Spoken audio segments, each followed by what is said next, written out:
D'ici là, on accueille Sylviane. Bonjour Sylviane. Oui, bonjour Trina et bonjour Alexandre. Bonjour. Bienvenue Sylviane, Bonjour. vous nous appelez d'où? Sud Aquitaine, région de Bordeaux. D'accord. Alors, vous fréquentez un homme marié depuis 10 ans? Eh oui, voilà. C'est ça, Racontez-nous. exactement. Une longue histoire, effectivement, 10 ans. C'est une histoire d'amour tout d'abord, une histoire d'amour très très fort et qui nous amène à aujourd'hui après des hésitations pour rompre, mettre un terme, parce qu'il ne se passait jamais. Ça se passe pas comme on veut tout le temps, quoi.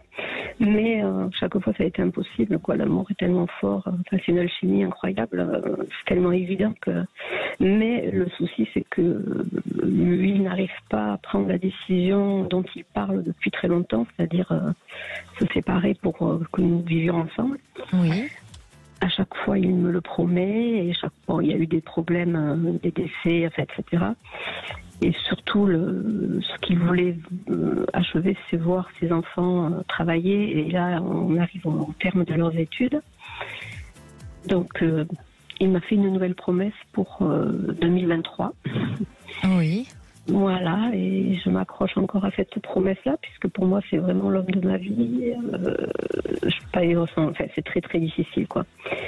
J'ai tellement peur de souffrir si moi je m'en vais que je pense que je vais attendre encore un peu, mais je veux être sûre que j'attende pas pour rien, que ce soit encore une promesse qu'il n'arrive pas à tenir. Je dis pas en l'air parce que je le crois sincère, hein, mais voilà. Est-ce que vous savez ce qui ne va pas dans son mariage?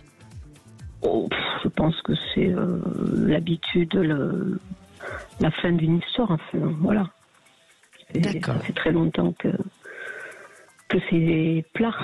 Sa femme est au courant de votre existence? Non, pas du tout, non. D'accord.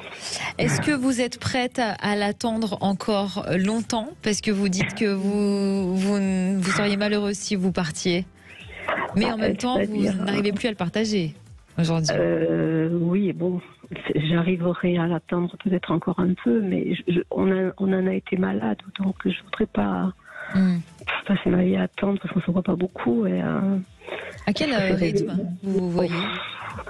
On se voit un tout petit peu, 2-3 fois dans la semaine, mais pas grand-chose. Ah oui, quoi, hein. 2-3 fois dans la semaine, c'est quand même fréquent. C'est régulier. Ouais, oui. mais je veux dire, c'est très court, hein, c'est des petites, toutes petites entrevues, on va dire. D'accord, mais depuis 10 ans. Oui. Bon. Et Oui. le temps d'un câlin. Même pas. Non. Même pas. Ah, bah alors. Non, même pas du tout. Même pas. Alexandre.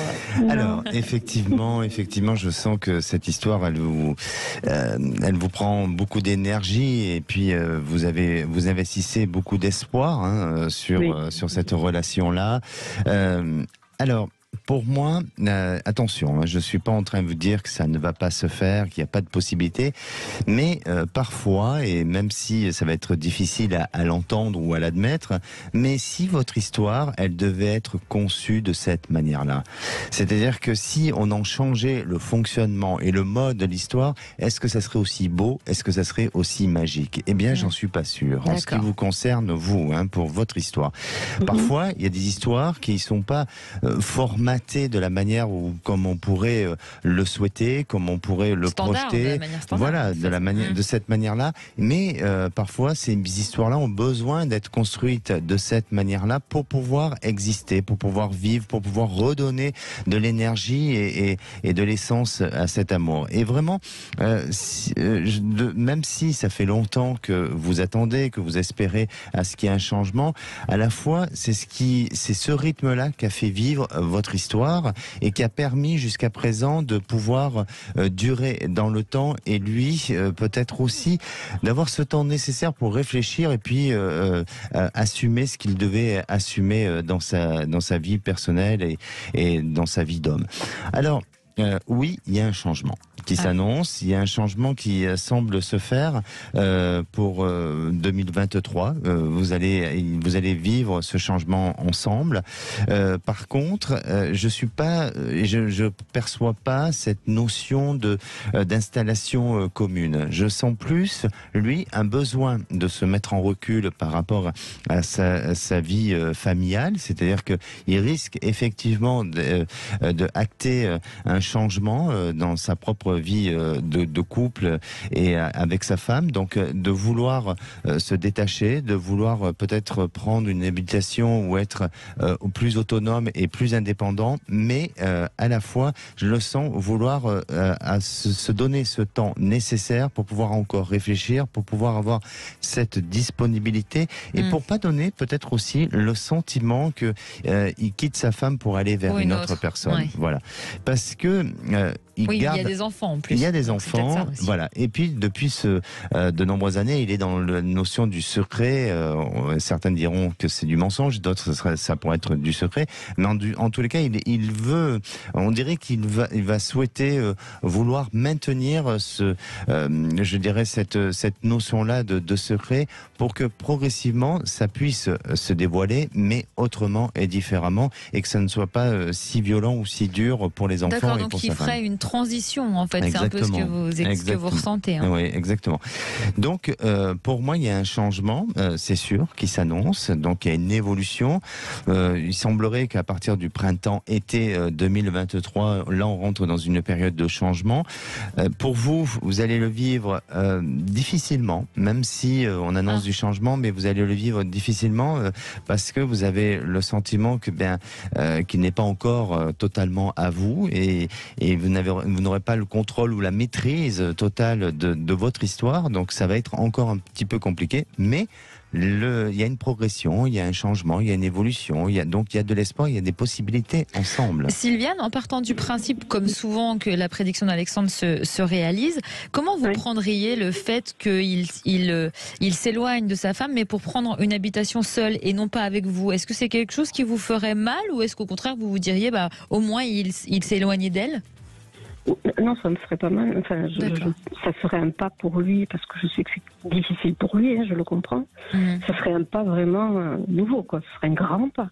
Donc ça voudrait dire qu'il commence à prendre une position plus claire, quoi. Je pourrais à ce moment-là, ce que je voudrais, c'est justement qu'il me montre quelque chose de concret, qui l'engage vers une autre voie qui est celle d'une vie avec moi. Mais le fait de ne pas emménager avec vous, est-ce que ça suite, non, ça m'intéresse. Non, ça me heurte pas.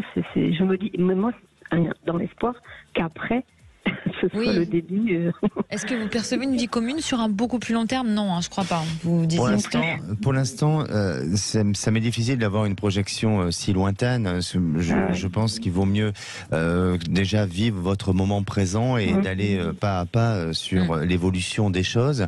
Et c'est possible, c'est tout à fait possible qu'à un moment donné, ça vous rapproche et ça vous amène à partager une vie ensemble. Mais de ce que je ressens et dans la prochaine échéance, les choses vont se faire pour l'instant chacun chez soi et de manière encore séparée et détachée. Donc premier semestre 2023. C'est à partir de ce premier semestre 2023. Tenez-nous au courant, Sylviane.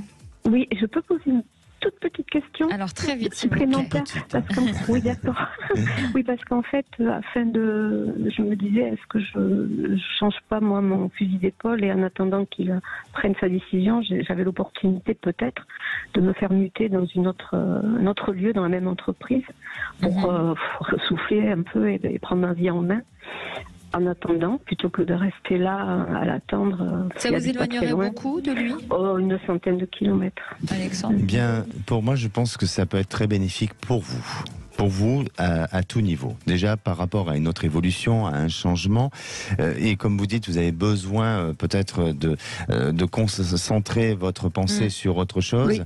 Oui. Et en plus, le fait d'être éloigné géographiquement, eh bien, pour lui, c'est peut-être plus rassurant aussi. Parce qu'il n'y a pas cette distance proche géographique avec sa famille et vous. Et vous voyez, donc, le fait qu'il y ait un éloignement, ça peut être pour lui plus rassurant différent et à la fois, je pense que ce sera plus acceptable.